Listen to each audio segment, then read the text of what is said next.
Hello, everyone. Today we're going to cover all your favorite Colorado sports teams, including something we haven't talked about yet. So we're excited to break down the week for you, and we'll talk about that on the other side.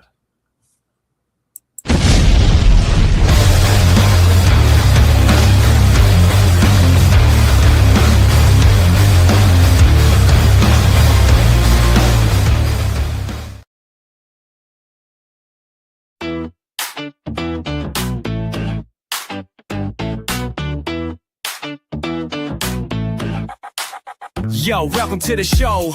Let me set the scene. Mile High Sports Symposium, living the dream. Broncos in the house with that orange and blue. Nuggets making moves, watch that altitude crew. Avalanche bringing ice, check the skills they display. Rocky swinging bats, ready for game day. Rapids in the mix, kicking it with style. Buffs bring the heat, put the rivals on trial. Out talking JJT, they got the scoop. Mile High vibes, feel that energy rise. Sports on the menu, watch the crowd mesmerize. From football to hockey, we're taking it higher. Join the celebration, feel that sports desire.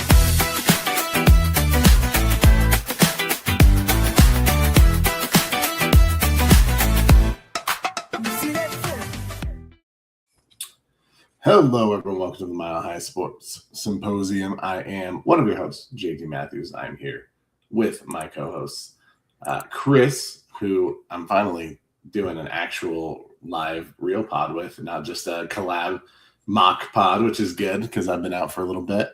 And then, of course, I'm here with the doctor, Nicholas Fanning. Doc, Chris, how are we doing today? Chris, you're a little under the weather? Yeah, I played hurt a little bit. My kids, man, they bring home the worst diseases. This is a fact. Diseases, man. Going diseases. From a virus to a disease. You know, I mean, it's a pretty significant jump, JT. It's a pretty significant jump to go from. I'm saying, I mean, it feels that way for sure. Yeah, for sure. Yeah. And Doc is playing a little bit injured today, too. I mean, we got to pull out. We feel like the Nuggets right now. I'm Jamal Murray. You guys are all the hurt guys. Yeah, you're the one that's usually hurt, and we're the ones that like. But you know what? We're still here. Okay. You know what? That's right. We nursed it through practice this week. We were limited. And then like Russell Wilson, Mr. Unlimited. We're back on the pod, you know. Nothing's gonna keep me from talking sports. So that we will do. Not a fan of like the gloominess though, you know, like it can rain or whatever here. That'd be great. It's like overcast, like it's the hard pass. And again, I'm going to reiterate to all of you also, super not okay with April Fools utilized on information platforms. Just not a fan. Yeah. I'm with you. You know, everyone's got to get their jokes in. I get it, but also like do you think if you do that stuff that like your mom loves you? You know, are you a person that like when you do that, you're like, you know, you get like text from your mom, or are you that person that's just like, I'm gonna post this on because I didn't get hugs, you know? Yeah, it's definitely not attention-seeking behavior at all. No, like especially, you know, what sucks is like when it's super close to being real. Like I don't mind the ones that are like so. You know, like Vaughn doing it and be like, I'm going to be a Raider. Like, that's fun. You know, like, all right. We know that would never happen in hell. And, all right, get it. You know, the Broncos re-sign Russell Wilson. Like, that's funny because it wouldn't have happened. And we all know that. You know, Aaron Gordon being out 4 to 6 weeks. That is in the realm of he could. Like, don't do that to me. I've been mad all day. For sure. All right, well, let's talk sports. We threatened to talk sports, so let's talk sports. I think we're going to start out, and Doc suggested this, which I think was a great suggestion and definitely noteworthy. In case we're not aware, Denver has a women's soccer team. It is the National Women's. It's National Women's Soccer League. Hold on. Soccer League. Yes, thank you. Thank you. I just couldn't get it straight in my head. The Denver Summit, who had a historical showing for one of their home games over the weekend of 63,004 individuals that attended that game at Dick's Sporting Good Park. And to be honest, it was not at Dick's Sporting Good Park. On my radar. That was at Invesco. Yep. Yeah, that's right. 60,000 people. In Power Field and Invesco Ball Arenas. Ball, the thing. Right. That's my apologies. No, you're good. Just I think it's a testament to what a good sports city Denver is. I think we're going to chat about that a little bit. But also just, supporting women's sports in this town. I think that it's something that, we've wanted to see WNBA team. We wanted to see various other sports kind of take off, women's sports take off in this environment. And it's nice to see that, when a team is placed here, that Denver fans will come out and Colorado fans will come out and support that team. Record setting. I mean, that's pretty amazing. Obviously, it's something that I don't know. Maybe it's controversial. I'm more of a women's soccer fan than a 100%. Women's soccer. When the World Cup rolls around, I'm all for the Women's World Cup over the Men's World Cup. I think it's a great sport, and it's just really cool to see that a team placed here is getting so much support. And I would, I want to get out and represent. Just being a soccer fan and having a product that's worth going to see right now. And it's pretty amazing. Yeah. So just for the record, so not only did the Denver Summit break the attendance record, broke it by 20,000 people. Wow. Yeah. So they didn't just get it. They done got crushed it. Just crushed it. My wife took my daughter, a bunch of her soccer team. So my daughter's on the Youth Rapids Football Club. And it's super dope for her to be able to see other women at a professional level, and especially like I don't think the Rapids are putting 63,000 people in there. No, probably not. And so the energy of it, and Denver is we love sports. We have a lot of really successful high school female athletes that go. I mean, some of the best players across, the landscape of college basketball over the past 2-3 decades have, a lot have been from here, soccer as well. And so I know that people have talked about the women's hockey league coming.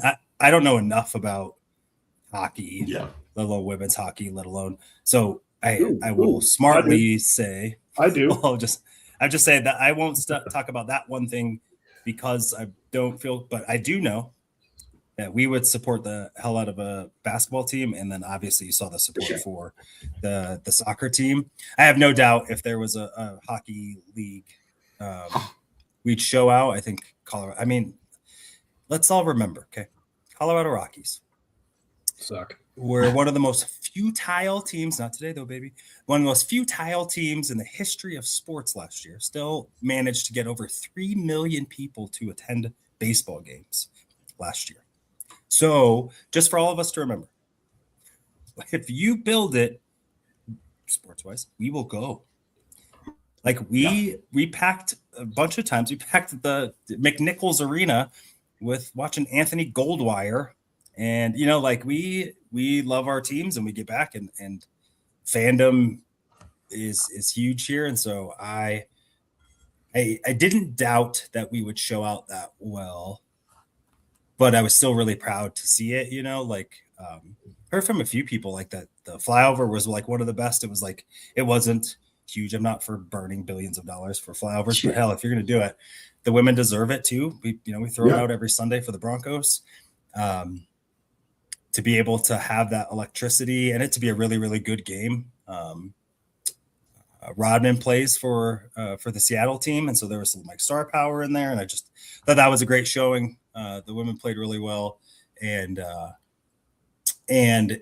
it's cool to see, and that's like imprinted right forever. Like Denver, we got our credit for showing out and legitimizing women's sports and professional sports in Colorado, and so that was a really prideful moment for me, just being a Colorado sports fan. Yeah. So the talking to the women's hockey league, it's called the PWHL. It's a professional women's hockey league. Denver was one of the finalists for one of the expansion teams that eventually went to Seattle and Vancouver. And I've gone to a couple PWHL games. They're fabulous. They draw there. So, yeah, I think we could absolutely support a women's hockey team as well. So, but yeah, super cool about the I bet I knew that we were in the running. I didn't follow because I had heard it was a long shot, but I knew that we were. It's nice to know that we were like in, and you lose it out to Vancouver and Seattle, which they don't have a basketball team, so we'll give them I think one of the deciding factors was the fact that the ownership group, the Kraken, partnered with which I'm not for monopolizing things, but the WNBA really started to kick off when you had serious investors in it, and you can see now. Just one, we need a team. But two, congrats to the women's WNBA, their union for their bargaining agreement. Not only did they improve their base salaries, all that stuff, they got retired players paid, like back pay. Not a ton, it was like 50, 80, 100,000, which is nice. But just to say thanks, they all know that's not enough for Rebecca Lobo and Candace Parker and the women from yesteryear, but without them making peanuts and really, really staying in the fight, we don't have Caitlin Clark and Aja Williams and fantastic. Yeah, it's super cool, and not every union is tough and strong. Like Holden, NFL, I'm looking at you. It was just cool to see that, and to see hey, you know what, we don't even need that part of the pie. We want it to go and pay homage to the women. We know it's not enough, but it's a gesture to say thanks. I'm watching my girls compete. Both of my girls are way tougher competitors than my sons are, hands down. But with that, it's cool for them to be able to really see and not just see on TV, watching Mia Hamm and all that stuff back. That was great. But they weren't in front of you, right? They weren't in front of you game in and game out. You get to know the players and build relationships, and I can buy my daughter jerseys, and then they can go watch that person. And that stuff that we have been privileged to have in men's sports, it's not thought of, right? Is what Bronco player am I going to get today? And all those things. It was easier for me to connect. So, and it was a good product. I agree with you. I'm coming around to the men's game, especially just getting more into the Champions League and some of those things. And MLS is getting much, much better and respected, I think. But I've always thought the women's game has been my favorite of the two. And I also obviously like national pride. The women have consistently performed. Yeah. And it's nice to be able to see that and that level of play.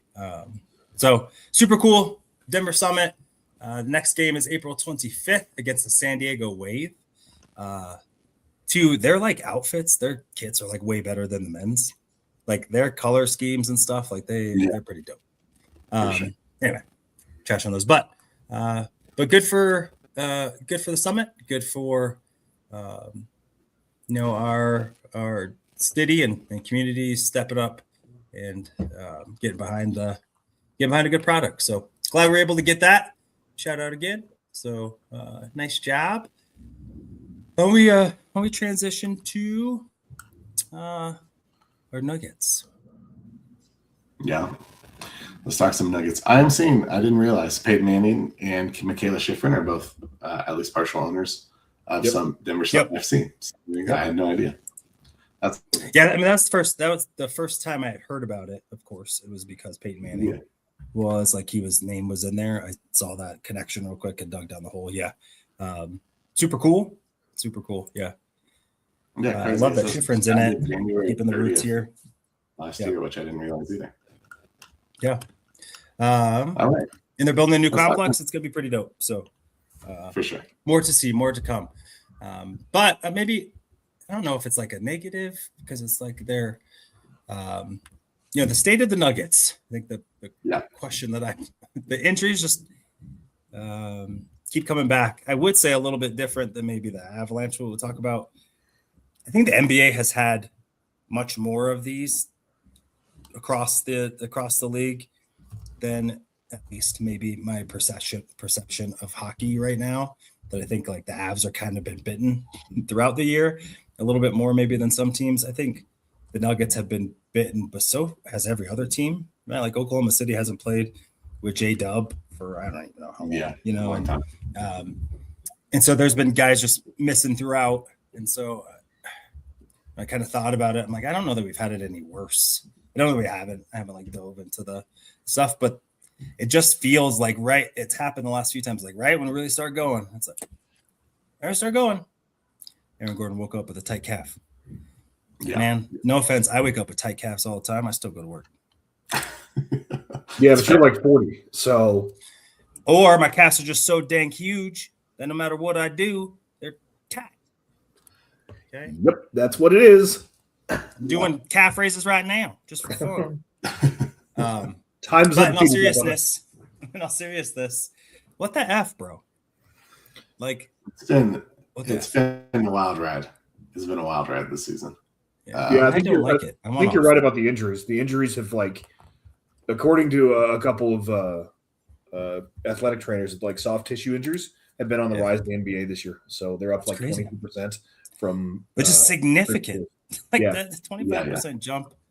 And those are ones that linger, right? Like it's those broken bone heals. You get it back, it's done. Like, you're probably not going to re-break the break.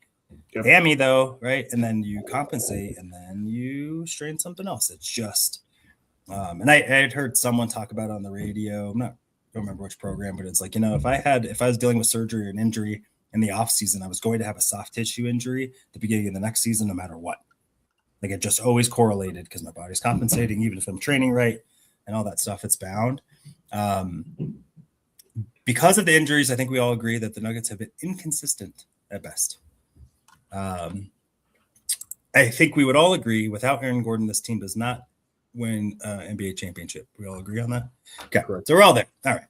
So outside of the stupid post that I saw that panicked me, it sounds like this is precautionary in terms of like Aaron Gordon. Yep. Tight calf. There's no point. You're AG. You don't take a lot of run up.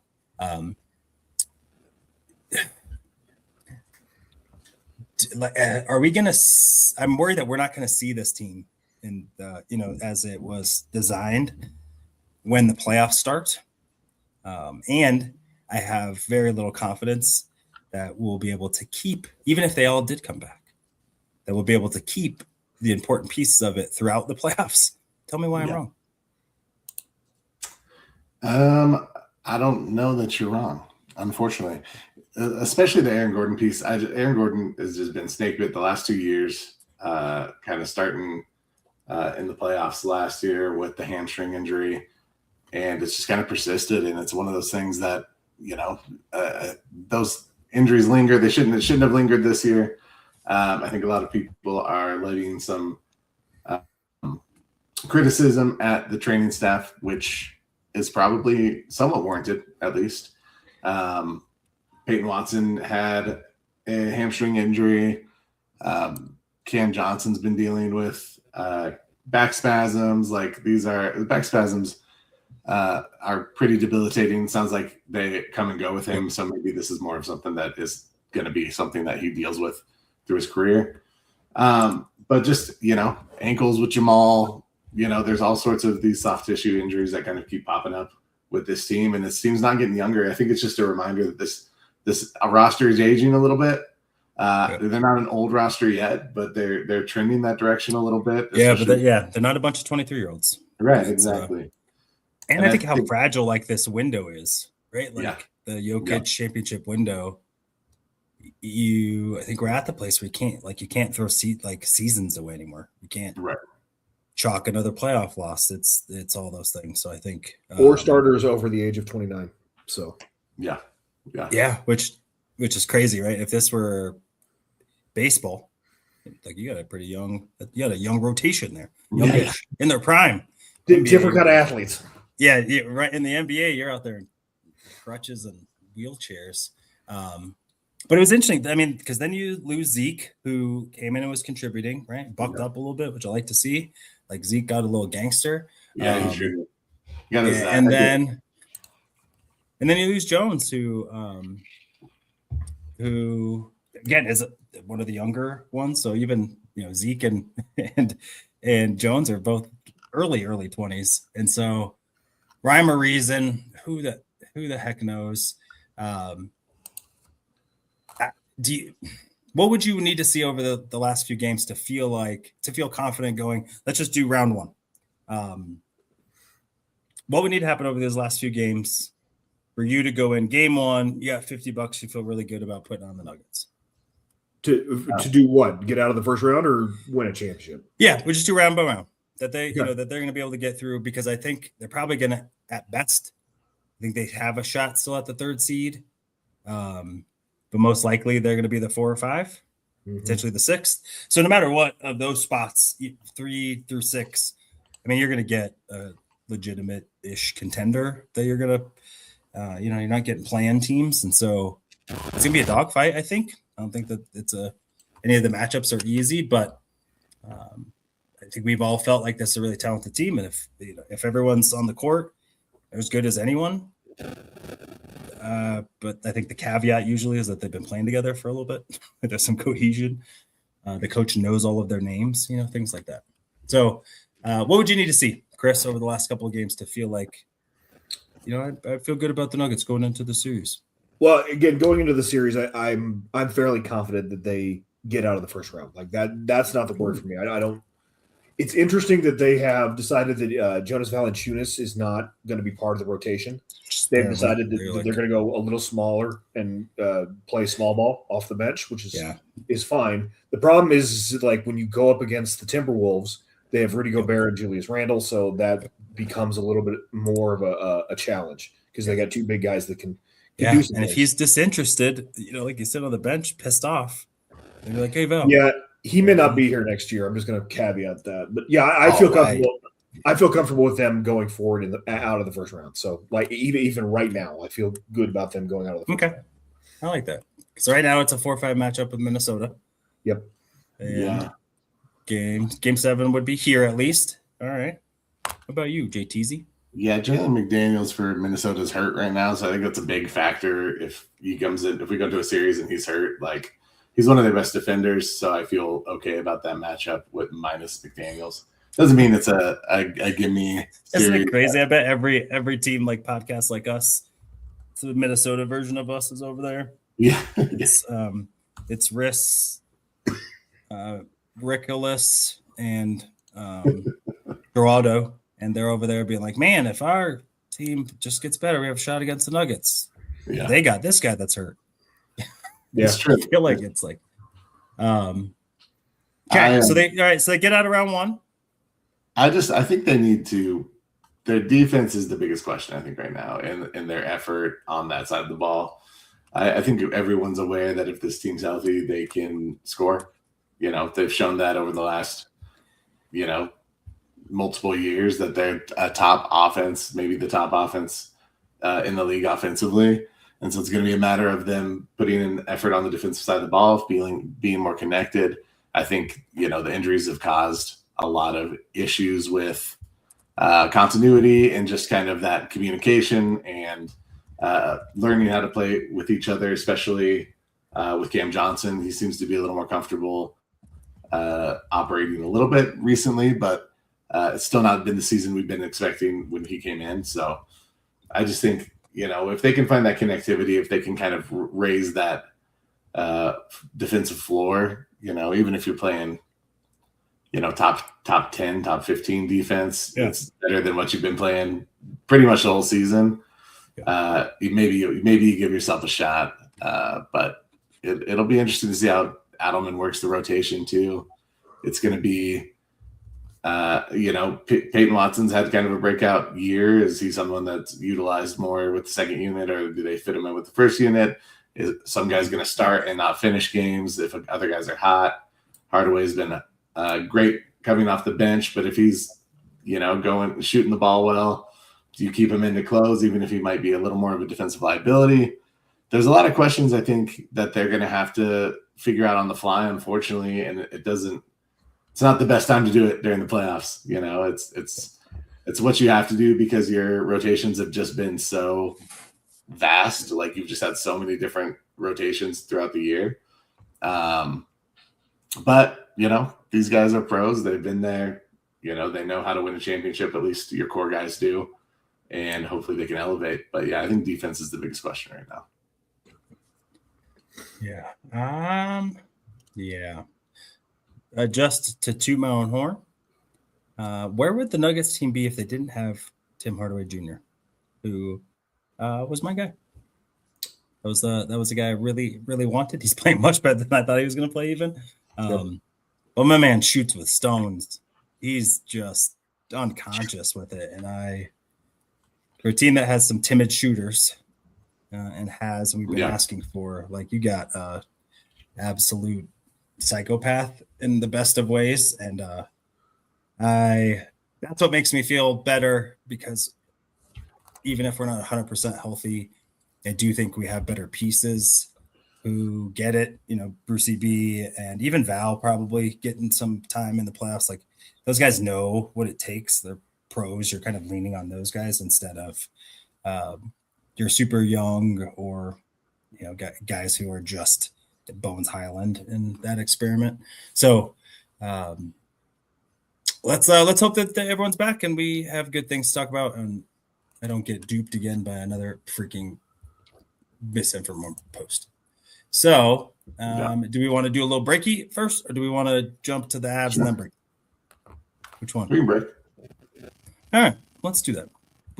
By break, I mean we are just going to tell you some stuff. So one, make sure you go like, subscribe, comment for the algorithm. Help your friends out. Forward. Like if you could. All those things helps out the network. And we have this drink for you here. Nick, why would I need that? Well, let me tell you. Whoever gets through a day and says, I don't need caffeine to get through, they lie. They lie to you, to your face.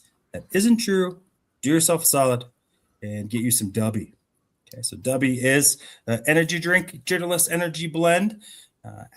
You can use our promo code at checkout, OBN10, for Orange and Blue Network 10, or Bounty X 10, because he's Bonix. And then, so with it, all the good stuff, none of the bad stuff. You can't pronounce it, you shouldn't be drinking it. And with that, even though we are your favorite podcasts, we have some other dope podcasts on the network. We do. On the network. On the network. I think there's a little delay, but I'm working with it. Mondays and Fridays at 11, you got Orange and Blue Blitz. Mondays at 7, Broncos Bros. Nothing Rhymes with Orange and Blues. Tuesdays at 7:30 p.m. You also have us, of course, at 2:30 p.m. on Wednesdays. Broncos Talk Wednesdays at 6 p.m. Mile High Oukast Thursday at 7 p.m. Our Spanish Broncos show, Viva Los Broncos, Fridays at 6 p.m. And then, of course, our breaking news, pregame, play-by-play, and postgame shows, Fresh Squeeze, Get Bucking Booth, and Buck Your Feelings. So lots of Broncos content, but lots of Colorado sports content. So join us, of course, on Wednesdays. Join our guys on the other days of the week, because there's lots and lots of stuff to fill your algorithm with. That's right. Probably going to be doing it anyway. Do it with people you like. Just saying. All right. So with that, there's another team in Ball Arena who is actually playing some pretty good hockey. Just before we do that, the Nuggets have won how many? 6 in a row. Yeah. Mhm. Remember? They're on a pretty good little tear, right? Yeah, they're doing Yeah. good. So now that they have They're everybody doing well. back Yep. in the flow. So we got that. And they do play So the we got the Spurs and Avs OKC who down the are- stretch. Good. Yeah, I mean, we're going for that. That's all right. Gut check time, baby. Yep. But your other local team in Ball Arena, Colorado Avalanche, are on the back to play tonight to open up a home stand. Finished 4-0 on the roadie. Some injuries have occurred, but we're going to look on the bright side because I was told that's what we're going to do today. So with that, injuries, guys. Stop me if you've heard this before. Cale Makar with an upper body injury. The old hockey communication sounds like maybe a sprain of the AC joint, some shoulder stuff. Bednar heard Bednar's interview on Altitude and said, it's really precautionary. We're not worried about it. We feel good that he's going to be back and ready to go by the first game or before the first game of the playoffs. So let's take him at his word because we don't have to. But we continue to have injury questions.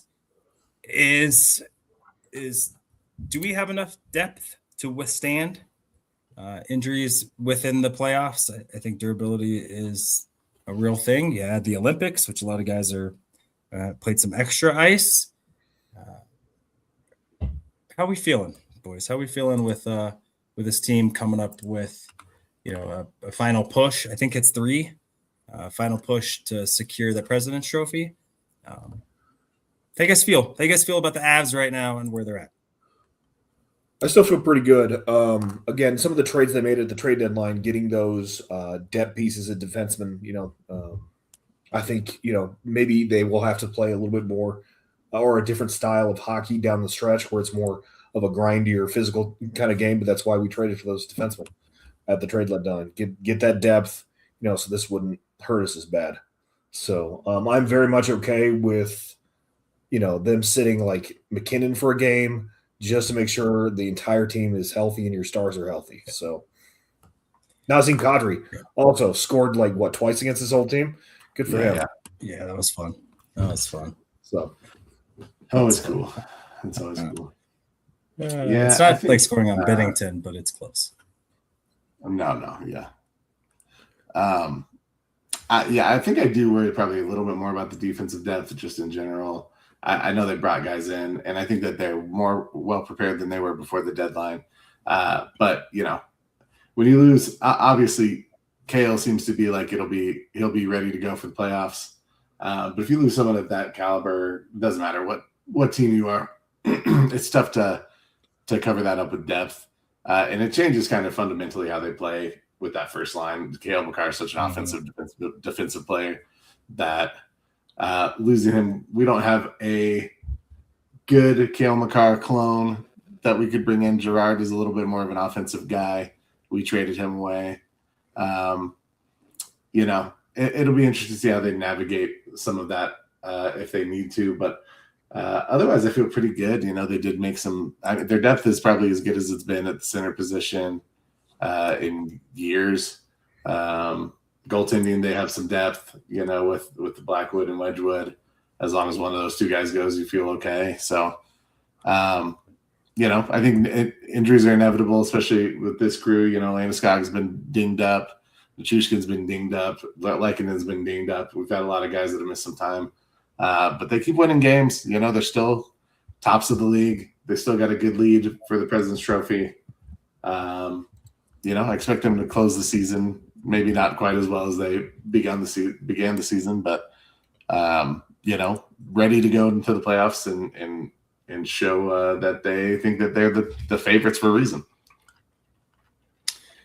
Yeah, I mean, I love it. I think that they have done a very admirable job of getting through. I think we were super spoiled with the start. It was a historic start, and so anything now less than historic makes it feel like, oh, they're stumbling.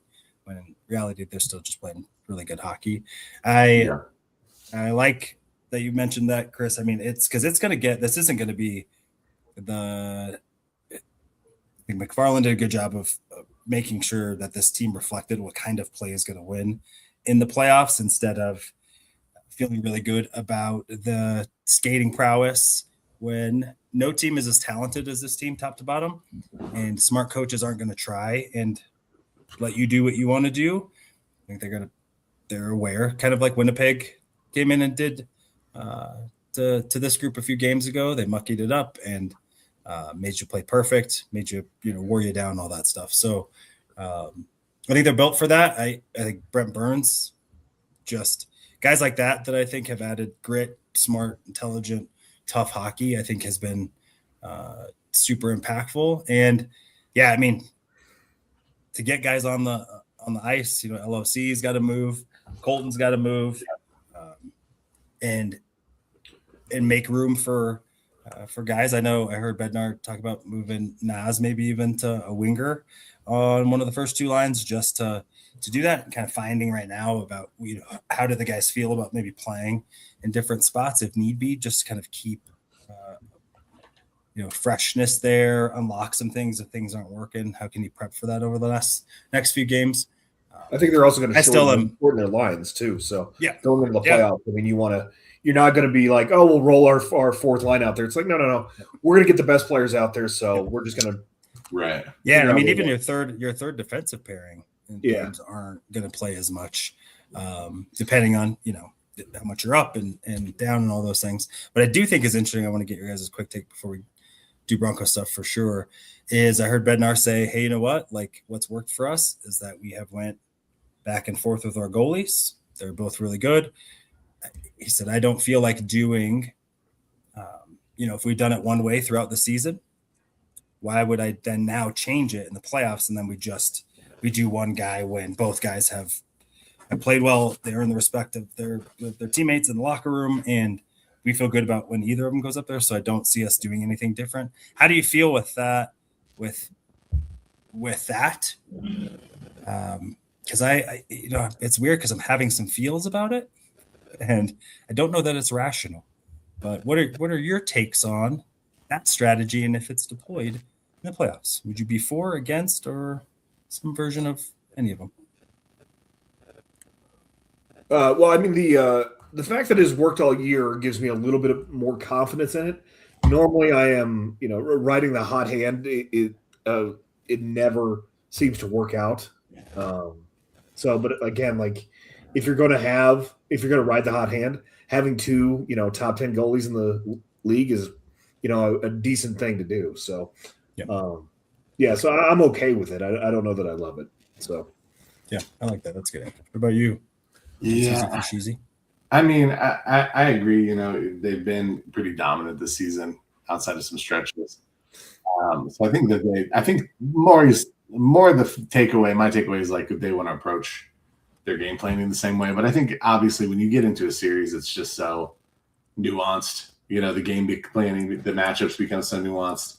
Everyone's making adjustments on the fly. So I don't know that we won't see that if needed. But I think relying on your lines the way they're built currently, I don't think they're going to do much retooling of those lines.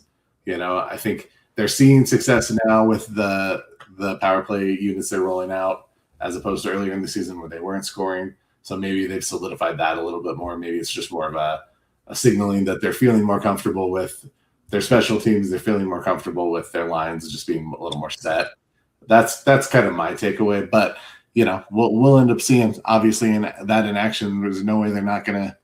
I mean, I think they're going to lock up the President's Trophy. We'll see. There's some teams pushing, but you'll. The NHL playoffs are a unique monster where you see teams that have set regular season records lose at the first round to an 8-seed team. So, regular season success isn't necessarily an indicator of playoff success. 100%. And and I think right now today the Avs are back home against the Vancouver Canucks, who as of right now is their opponent in the first round. And so I think that's great. Yeah. To say. But yeah, for some reason, like the traditionalist in me, which is super weird. Like I don't like it. You go with your ace and you stay with your ace because that's how you're supposed to do hockey. And then I was like, well, but they have been really good, and both of them have been really good. And so maybe it's matchup dependent, it's field dependent. I bet though that they'll be quicker to yank one. If they give up a couple goals, I bet the guys know that. Like, hey, if you're just not feeling it, you feel good about the next guy, and you guys will always be that to each other. It's not a this guy plays no matter what scenario. So I feel good about it. I think they'll get guys back. I think they'll lock up the President's Trophy pretty soon. I think be able to manage some guys.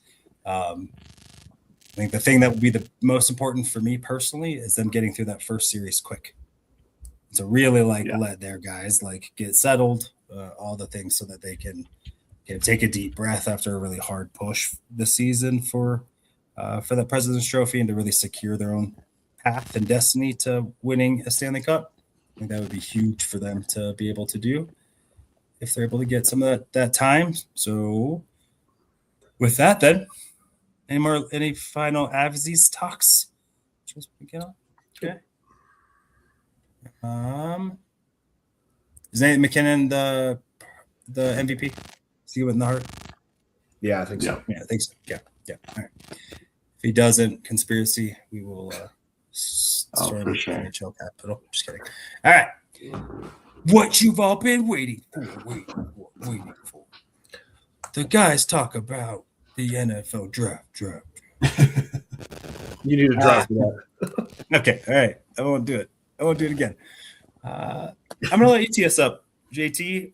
How do we got some thoughts about the draft in general? Yeah, you got some fun stuff for the draft. So JT, take it away. Yeah, I wanted to. I mean, this is for me as much as it is for the people listening because I just love to talk about the draft, and I know you guys do too. I think I know we've been kind of all looking at these players for a long time now, and as the draft's approaching this month, I just want to know maybe who you guys are a little warmer on, a little colder on. Maybe not necessarily someone. I mean, we can gear it towards the Broncos for sure, but without them not having a first round pick, we have to dig a little bit deeper for some of those potential picks. But I just want to know guys that maybe you didn't have time to get into an eval and check out that you've had time to look at now that you're big on, your stock has gone up or down on. And vice versa. Like if it's gone down on anyone that you initially liked, or maybe you like someone and then, evaluated more of that position, they dropped them down. So yeah, I mean, no big crazy overarching thing. I just want to know your stock up and stock down side. I'll go ahead and kick it off. Yeah. I got two risers for you. For me, it's Jermod McCoy. And this came real recently. Mine too. That's the fun thing. Again, we saw him work out. We saw him run. He actually was doing football things after spending, 14 or 15 months away from football. So and again, his 2024. He's the quarterback from Tennessee that everybody had questions on. He looked real good, and it's it was just that he got on the field and did football stuff is the big takeaway. I mean, because his film is great. So, I mean, he may be cornerback one in this class. So he's a big riser for me. The other name, and I'm super late to the party on, but I'm now super high on, is Malachi Lawrence from USF, the edge player. Mm-hmm. I think he has strong hands. I think he's got a quick burst. I think he's got some pass rush moves. So that guy's a huge riser for me. Would not shock me if he goes in the later part of the first round. So there's two risers for me. I like that. Doc, you want to go? You want me to go? Go for it. Okay. Well, I was going to mention Jermod McCoy, but I won't now. But I did. It's funny. I watched him before he ran, and I was like, this dude is a dog. Man to man, he's sticky. He has great ball skills. He attacks the ball. He's really impressive. I think he's quarterback one. He's coming off injury, so there's always concern there. But anyways, I liked shoot, where'd he go? TJ Parker, sorry, edge out of Clemson. He is one that I hadn't really done any deep dive on, but he's a guy that impressed me. He's powerful. I don't know. He just is a guy that's kind of relentless to me. And I think you win a lot with power in the NFL. Guys who are consistent, good pass rushers win with power. He looks athletic. He has some good bend. He has good size. His play strength is great. He has a good engine. He's not giving up on plays. I don't know that his top end is elite necessarily, but I think he's just going to be a productive defensive end in this league for someone. He's just got a good combination of size and strength and athleticism that I think will translate well to the NFL game. So he's a guy that I have stocked up on for sure. I have to decide who I want to go. I think Jeremy Bernard is actually a guy that that's good. Low key liking more lately. And he's wide receiver out of Alabama. He's just a solid, all-around, good wide receiver prospect. I don't think he's elite. At least, with his athleticism, there's nothing really that stands out as super flashy. He's not a huge playmaker necessarily. I think he's a chain mover. I think he's extremely I think he's what's the word I'm looking for? Not predictable. Consistent. He's extremely consistent. Like if you throw a ball to him, he's most likely going to catch him. He has great hands. He's a guy that has kind of snuck up on me that, maybe I have some bad feelings about wide receivers from Alabama for no reason whatsoever. But Bernard is a guy that I think someone will get and they'll be pretty happy with the return just as a consistent playmaker. Maybe Michael Pittman-esque, something like that is what I'm getting from him. Just someone that is going to run clean routes. He's going to be open. He's going to move the chains when you need him to. Cool. I like that. All right. My riser, some people as I've been scouring the old intro waves that I come to dug a little bit more on is Micah Morris, offensive guard out of Georgia. Nice. He had a 9.98 RAS score, relative athletic score, which would signify at 6'5", 330. That's what it said. That he is what we call a freak of nature. And I'm all about that. I like to get freaky. Lady in the never mind. But as you know, Ben Powers' contract gets a little easier to move off of. Be a little bit more salary cap if I look at it from the Broncos perspective. I think it makes a ton of sense for a guy like that in maybe round 2 to 5, depending on how much you feel like you need to guard. If you have minimal capital. And so making a deal for a guy like that, I like how so I think one thing that will help make him fall was limited amount of starting snaps. So he's, I think, who's the tackle? Georgia tackle. Yeah. Both of those guys had to bide their time and wait because he had pretty established offensive line talent at Georgia for the past, 6 years or so, 6 or 7 years, maybe even. And so coming with a ton of athleticism and, but again, at 6'5", 334 with 33 and 5/8 inch arms, 10 inch and 3/8 inches. Apparently pretty good at the foosball, Bobby. And so one other guy that I really like that I think I'm trying to talk myself into it, is Gabe Jackus. Yeah. Maybe not. 6'3", 270. Had 11 sacks this last year, was a monster the year before. I think he, especially as a 3-4 end, stand-up end, I think he can hold the edge well. Not really sure if he can go backwards real well. Wasn't really ever asked to do that much. So that would be a concern. But my other thought is a JFM replacement, could he carry 10 more pounds? And be a guy that's able to win consistently in that 3 to 5 tech. I don't know they can't, or even bringing him in as a pass rush specialist. You got Jones over the center. You got Malcolm Roach in there. So you got your guys that can really beef up in the middle. And maybe this guy's your third down, or he comes in initially as kind of a third down interior rusher, some things like that. So I really liked those guys. Those were just some guys who I feel like, at least in my head, I feel like their stock is up, production as well as good athletic traits. Let me start with my fallers, since we'll just snake draft this a little bit. A couple guys who I felt didn't have as good of a draft period is Jordan Tyson, so wide receiver out of Arizona State.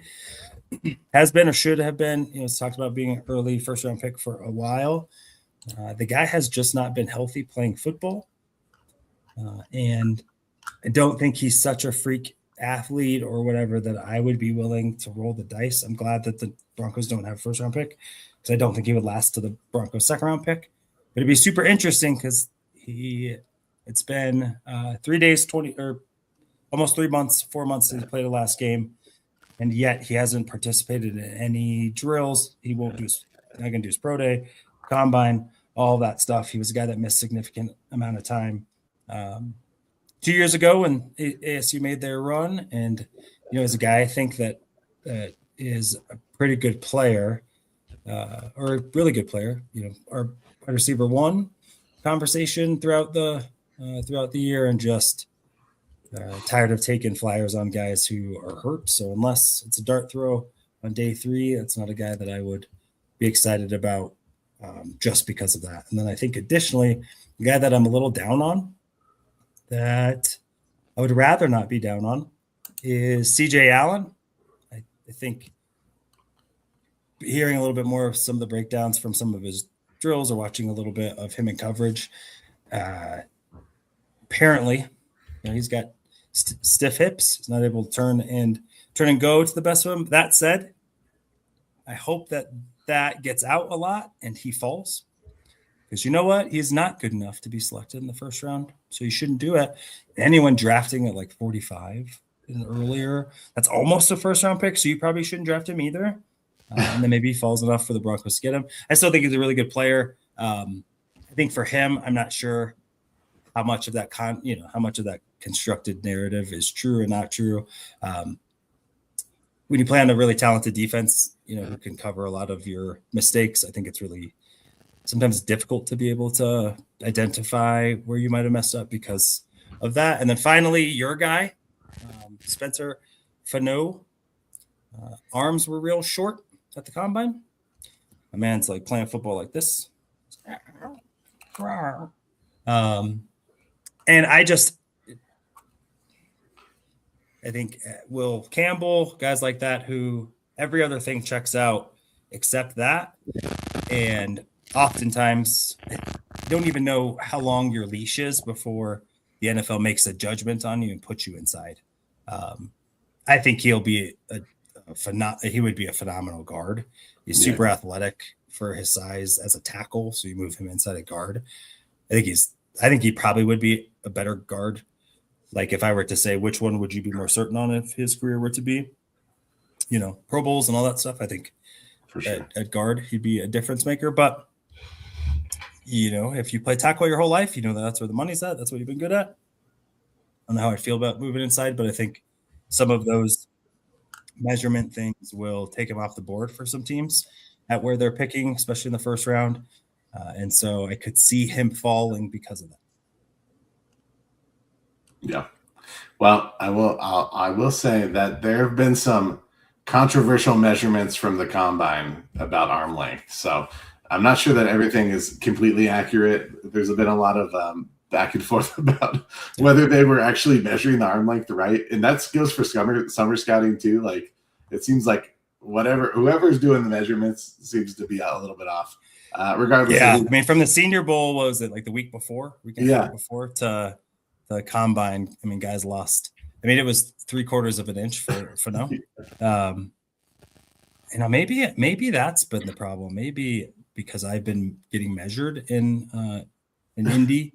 Right, that's right. That maybe if I were to get measured anywhere else, I would still be short. Yes, you were correct. Okay. All right. Well, dang. All right. It might be but that's I don't want to root for him going, but if you say jerk things to me, I'm going to be super happy watching him be upset with his family in the green room when his life dreams are shattered because he has short baby arms. Listen, he's still going to be a good guard. So at the end of the day, I don't think he's going to be a good tackle. I think he will too. But if worse comes to worse and he can't play tackle, yeah, dude will pop inside. He'll be fine. So yeah, I think he's going to be a football player for a long time. Yeah, a good one at that. But in the end, it's potentially tens of millions of dollars that you lose out on because the NFL assumes you can't do a job. Yeah.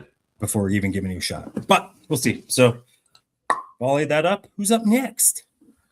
Let's go reverse. I'll go real quick and then Chris will finish it up. That's what we do. I don't really like saying this one because I have mixed feelings, but I'm going to say Casey Concepcion. I like the player. No, you have to say it right. What is it? You have to say it right. Concepcion? I don't know. Is that right? That's right. You got to say a little flavor. You can't do Conception. I could go full white guy on it. Yeah. I mean, how much mayo did you put on your sandwich today? Jesus.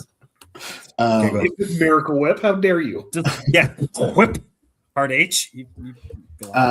Concepcion, I think he has some really good traits. There's some things I really like about him. The thing that I have the most trouble with, and maybe this is just being a Broncos fan, he has a lot of drops over his career, and that worries me. Drops are a real thing. We've seen this, like I said, as Broncos fans. We have some talented guys that have some really big traits that pop, but when you need them to catch the ball and they don't, it really can kill a drive, stall you out on offense.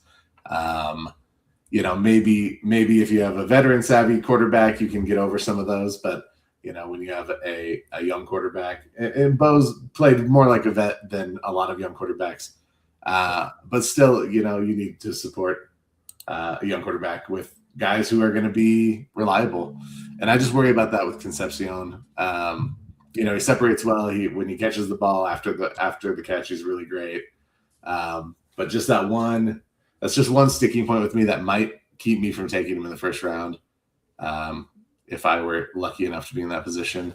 And then the other one, I'm going to go another receiver.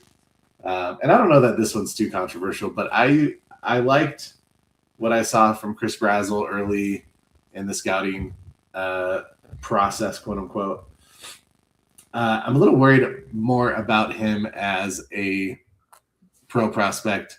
Obviously, he's got speed and height and length. Those are all good traits to have. I did hear a stat that in college, in 2 years, he lined up on the right side as a receiver for all but 2 plays in 2 years, which is pretty crazy that he only plays on one side of the field. I'd be interested to see if that matters really at all on the other at the next level. I'm not sure that it really does, but it just seems odd that you would put the same guy or that guy on the same side of the field for every play that he has in there.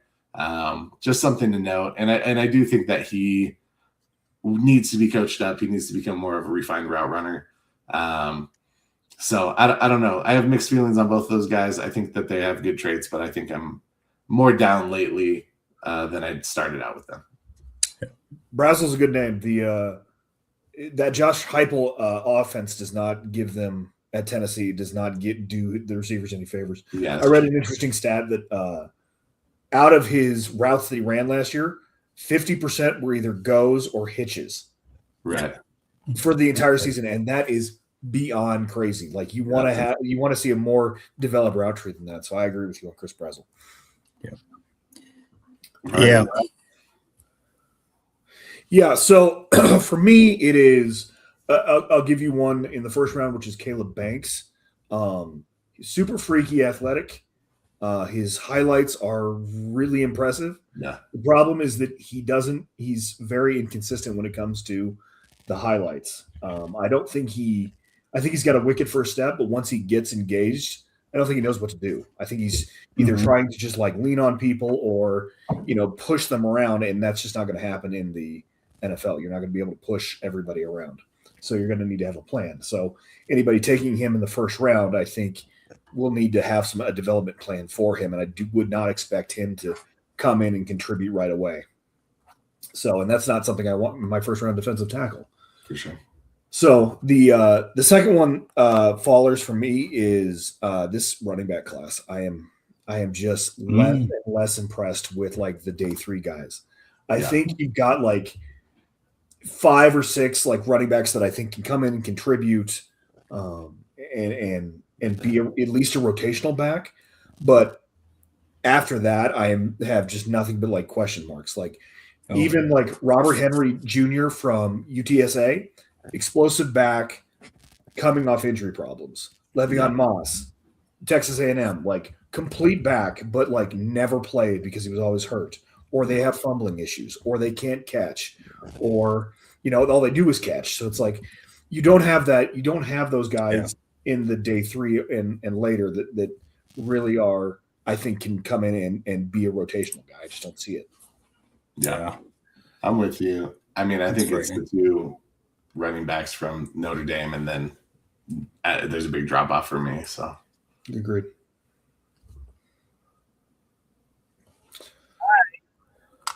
Is it Emmett Johnson was one of the guys too that I was excited about, and didn't blow up. Yeah, I mean, same thing. Which, as a Bronco fan, right, like J.K. Dobbins, when he's on the field, is a phenomenal football player. I think we all agree, good at football on the field. When you're not in the field, the opposite of good is bad, and so it's bad when he's not in the field. I think we're all pretty okay, maybe with back 2nd to 4th round. Like you said, I don't know that the answer the priority. What is the need priority in the draft now? Now that we traded for Jalen Waddle, we've got a playmaker and all that. Yeah, I think if I were to say need priority, would be tight end. Okay. So that would be one. I think defensive line, because this is a really deep defensive line group. I think you got to be able to add to those 2. And I think running back is up there, I think. But there are still a ton of vets. So it's, like you said, Chris, it's like you go get 5th round pick, for $200,000 more. Would it be better to go get, running back, whoever who's sitting there on the scrap heap? So maybe from that perspective, maybe it's pretty low. If you were to take that, I would feel better if there was somebody who you felt like JK goes down, you got someone that at least had the skill set to do all the things. But I think having a dynamic or even a tight end who is an elite blocker, that is going to smash you in the face, because we don't have one of those on the roster. See, I'm going to stop you and disagree, because I think Sean Payton has come out and said that's Adam Troutman. Adam Troutman's our best blocking tight end. He's the best in pass pro. He's going to be the dude. So, I think on the roster that is 100% true. Well, but I think he's content rolling out Adam Troutman. So I fear that you're correct. I think, Kroll and Atkins and like those guys, I think are in the mix. Those are good. Those are NFL players, probably. But Evan Ingram isn't going to be here next year. At some point, it would be nice, probably, to if you got a guy with some starter skills traits, and you're paying him 5th round money for a few years, like that wouldn't be bad. Then, just to be able to do it, I think adding some competition to that room would be impactful, like even if it shook out the way that it does, like let's throw a little bit in there, make them earn that and come ready to play. But what would you guys say? I know we got to get out. What would be if you're a second round pick, what position are you targeting as the Broncos right now, considering everything, who's still out there, the draft picks that they do or don't have, the rosters constructed? If you were to guesstimate, where would your lean be on what group gets targeted in at 62? Yeah. Go ahead, JT. I mean, I think that you just have to go with the where you think the strength of this class is. For me, I'm probably looking at linebacker, defensive line to start, maybe an edge, just because I think that's where you can find value with, a late second round pick.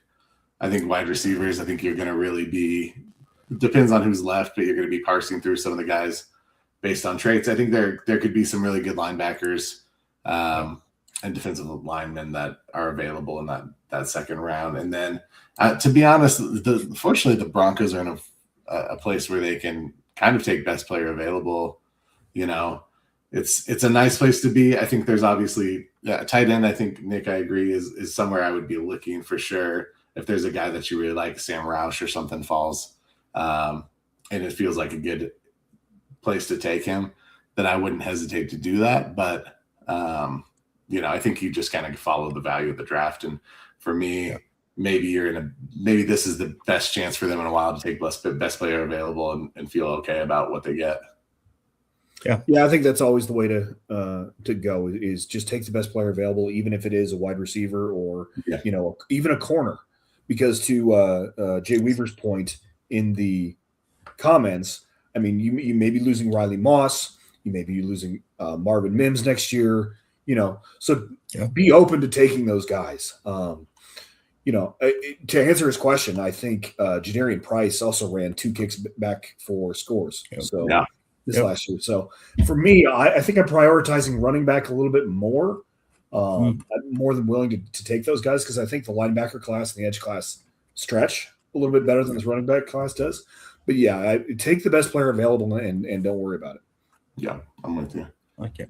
All right. Singleton, if you're looking for a kick returner, Singleton out of Penn State could be a good option too. I don't know why he's not. I mean, him and both of the Penn State backs. I'd get him back-to-back 4th-round picks. Just run that Nittany Lion. That. I don't know. Good players. I would really they're love slow. them to be. I just think Singleton's a little slow. So if you want that explosive, if you want a grinder, if you want explosion, I mean that's kind of where you're looking at it. And like you said, there isn't a back that's outside of Jeremiah Love probably that gives you all of those things. Yeah, Love's special. So I mean, we're not talking about So that's not as great. It's not as great. So defensive line, it is. It's probably the one position with where they're drafting that you can get. I think you probably feel the best about their ability to make impact, consistent impact. But I do like it. It is an opportunity to be able to draft for next year. This year, which the draft ideally isn't made with the thought of this guy will put us over the top this season. It's, how do you have a good building block that can become a part of your core for the next 4 or 5 years? So I wouldn't even mind athletic offensive lineman, right? That you can, let's never go back to having a crappy offensive line ever again. I'll take Adam Troutman's at tight end all day if our offensive line doesn't suck. Yep. So just saying, would be a fan of that. Be a fan of a safety. Because Brandon Jones' contract is coming up. All of that stuff. I really like it. No matter what they do, they can get a player who who can really kind of grow with the team and be a long-term piece. And I think that should be the emphasis, not filling a need. Just to piggyback on this real quick, then we can go. There's a receiver I would take a chance on that may be a day 2. That he may get overdrafted. We'll see. Ted Hurst is a really interesting athlete. Receiver out of Georgia State. Someone, I don't know if he's a returner. I haven't actually looked to see if he's did kick returns. I didn't think that he did. I don't think so. But I wonder if maybe he could, just because of his pure athleticism. You know, it might be worth, if you're looking at someone that has some versatility or at least some explosion on the field. Hurst is a guy that you could look at, maybe. My dude. All right. Well, we're going to call it a day. Thank you, everyone. We appreciate you. We will see you next week. You know, in the meantime, be kind to one another, be safe. And if you need a sports prescription, ask a doctor. From football to hockey, we're taking it higher. Join the celebration, feel that sports desire.